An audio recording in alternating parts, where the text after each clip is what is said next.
guys, what's up? Why do I do that? I just introduce myself with the loud Vbeast. Maybe I should change it to hello, Vbeast guys. Oh, look what I'm on today. I'm on the little one. I'm on the little tiny bike because my big bike needs some tires and I'm going to go get those. Woo! Those are fun. And a blinker. It's got little blinkers on it, little tires, little seat, little everything. Yeah, little everything on this little thing. Alright, anyways. I'm riding this bike and it's perfect for the topic. Now, I don't know if I'm going to start today. Probably not. I just kind of thought about this. So since this whole COVID thing, a lot of people, as it seems, are starting to ride motorcycles and getting really interested in motorcycling.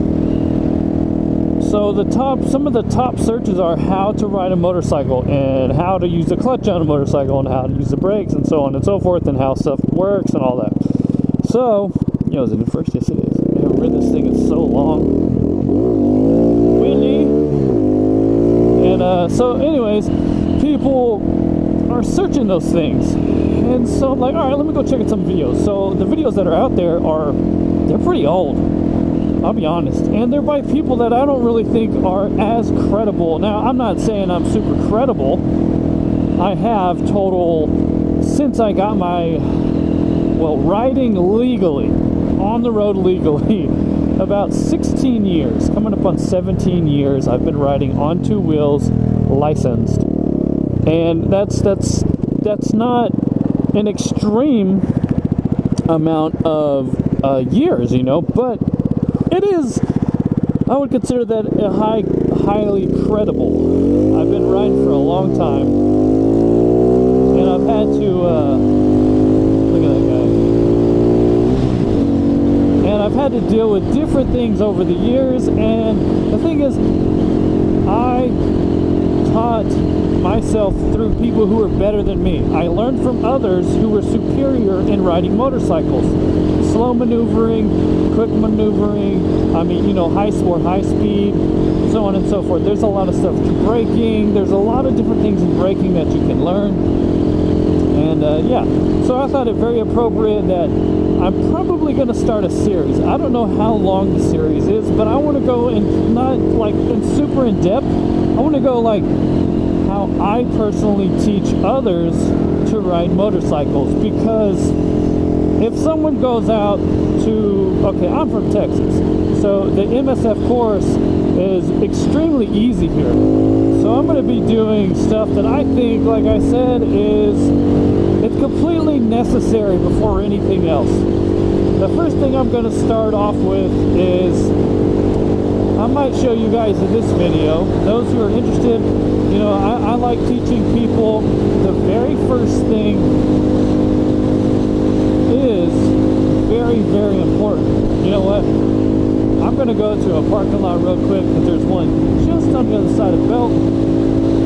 And I'm going to set up just a little bit. I didn't even bring my other cameras with me, but I'm going to try to shoot it so that anybody who's new can actually see what I'm doing. It's going to be real quick. There's a lot of people out there that say you need to buy, your first motorcycle needs to be a used motorcycle. And it needs to be a small CC. You know what? It can be a used motorcycle. I agree with that. Buy a used one if you're not confident and you think you're going to drop it. The thing is, if you think you're going to drop it, you're going to drop it. I mean, you could do what I did. This is not really a good parking lot. Wait, right here. You could do what I did. I was riding for quite some time, but I never legally, I didn't have, my endorsement. So what I did was, I forgot, I was looking around until I forgot what I was going to say. Okay, when I bought my first bike that was legal, I'm going the wrong way. I forgot I can't go this way. Yeah. So when I got my first bike, street legal bike, it was a 600cc bike, and I kept that bike for a long time, for quite a bit of time. And I'm gonna have to go ahead and zoom around here, because this ain't gonna work, son. Okay, maybe I'll be able to do it in this straightaway. These people are just coming through here like mad people. Yeah, so when I bought my bike, it was a 600cc, but I've been riding for a little bit, and I understand. Apparently I'm mechanically inclined, according to family members and so on and so forth. You know, all I know is I love mechanics. Okay, you're a new rider. The very first thing you need to work on, besides getting a used bike, I say yes, especially if you're going to drop in. If you don't feel comfortable with a heavier bike, don't get it. You really do need to get a bike that fits you and you feel confident on. I wouldn't really get one of these because they're, I would say, slightly advanced. Even though they're slower, it's just they move a lot. Like if I'm going top speed and I do this number, it's going to move a lot. I mean, this thing is moving, right? And let's see, this is how tiny it is. Let me see, I'm gonna try. This car is coming by. Yeah, I don't know if you can see that. It's tiny. I mean, the thing is tiny. I'm 6'3", and it comes up, my waist is here. That's like the mid-thigh, right? I mean, it's very small. I'm 6'3" with like 36 inches in. So it's very tiny. So you would say this bike doesn't even fit me, but I've been riding for years. It's still a little awkward going from a big bike to this bike. So I say all that stuff. Get the bike that fits, okay? Don't get something, if you're looking for a Harley Davidson and you're like, I'm gonna go touring, and do not go out and buy a freaking Street Glide or Road Glide, Electro Glide, whatever. Don't go buy this ginormous bike when you've never ridden, because if you take the classes, they're going to give you a 125cc, they're going to give you a 150cc, they're going to give you maybe a 250cc. They're not going to be gigantic motorcycles unless you're going to Harley Davidson. Then they're going to be doing, I think, the 500 street, so that's a 500cc, and the bike's not super heavy. It's going to have crash bars on it, it's going to be protected. So take all that in when you're buying a motorcycle. I would say buy something used that's really cheap, and then ride that for about, I don't know, 6 months, but ride it vigorously. Ride it till the wheels fall off, right? And then you can always sell it. Take that chunk of change you get from the motorcycle that was used, that you bought, and then buy another one when you're confident enough, okay? So all that being said, I think I took too much time. This is your friend. This is your BFF. This is your clutch. Shifter down here, newbies, right? This is your gear selector. This particular bike, all the way down, first gear. One up is neutral. That's neutral. That means I can rev it and it's going nowhere. Okay, that also means I can push it, goes nowhere. So I gotta have the brake on. This is brake. This is brake, all right? First thing I teach. These are your controls you need to know, and that's all you need to know. Like I said, this is your ride or die. This is your BFF. This is, you need it or you're gonna die. Your clutch, okay? This is what people will tell you to do. I click it into first and they go, give some gas. And they say, let the clutch out. But what ends up happening is this. I'm gonna hold the brake, but they go, oh, and they kill it. I mean, I literally almost shot off the bike, but I was holding on the brake. But the whole bike would have shot up and did a wheelie, and I would have fell off, and it would have damaged the bike heavily. All right, so put it in neutral, start it. Some bikes you got to be in neutral, some you don't. If you put the kickstand down on this bike, it'll turn off. So anyways,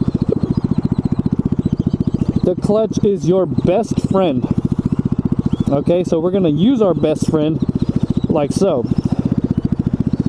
Hold the brake, pull in the clutch, click it into first, and then take your hand off the front brake, and guess what you're gonna do with the throttle? Nothing. You're gonna grab up here. Guess what you're gonna do with your clutch? Let it out slow, let it grab, and let the bike take off. It's taken off all by itself. Pull it in, and of course I have 1 foot down. to steady myself. Now, if you're very short, it's going to be a problem. You're going to have to take yourself, and you're going to have to shift. Maybe not this, I think you're getting a crotch shot. You're going to have to shift yourself off the seat, like let's say between your cheeks, your butt, right? And that's down the middle of the seat. Well, let's say you're short, where you're going to have to take that crack. That's so stupid. You're going to take your butt right down the middle and put that down the middle butt on the very edge of that seat to position you like right here, okay? So you could have more of your legs sticking off. Hey, what's up, man? He's like, oh, okay, who's this guy? Okay, so that's what you're going to do. That is the number one thing. Do not touch that. Don't touch that. Take your bike in a parking lot and use your clutch. Feather it, okay? You can also do this, especially if you can put both feet down. One hand, cover your brake, just in case you pop this clutch out. But do not rev this engine. So what I do, two finger, cover my brake. I'm ready to squeeze these brakes, right? So you do this, pull it in. And then I got my feet down. So I'm gonna go clutch out, let it walk itself, pull in, then push the bike back, right? You're gonna rock it back and forth. Now, I like doing this without the throttle because people, when they start to learn this throttle coming in, they're like, oh, and when they get it once or twice good, they're like, yes. Then they try it again and they just totally mess it up. You got too many things going on. They have this going on, covering your brake and your clutch and trying to stay balanced, keeping your feet down. I don't agree with that. I don't agree with that at all. So it's very boring. But when I'm done teaching somebody about the clutch, they not only know the clutch, they have almost mastered the clutch. If they stick with it long enough, they will master the clutch, without a doubt. So, use your BFF. Use your ride or die. Treat this as if it were your throttle. This was your gas. This is like the volume knob on, let's say, a stereo. Your stereo's on with this. But this volume knob, if you twist it just slightly, it'll start catching. Look, I'm walking, it's catching, and feet are on. Clutch is out. That was all clutch work. All of it was clutch work. And then gas. So, I guess that was tip one. That's exactly how I teach people to ride motorcycles, and they're gonna get it. You want to ride a motorcycle, go ahead and do it. Step one is use your clutch, only your clutch, and make sure you master your clutch, because one, you will do it, you will master the clutch if you apply yourself. It's not hard. You just have to learn what's called the friction zone. See how I didn't add too many things in there, so, you know, oh, friction zone, clutch this, clutch that. I gave plain and simple, your best friend, your clutch. This is basically your throttle. This starts everything, okay? Yes, this is a lot of traffic. Alright, with that being said, guys, I'm going to leave you to it. Go ahead and ride, learn, keep learning. With motorcycles, you never stop learning. Ride what you ride, keep it Vbeast mode, and ride till the wheels fall off. This has been another random weekday video by your very own Vbeast. Thanks for watching, guys. Please like, comment, and subscribe. Most of all, have a Vbeast day.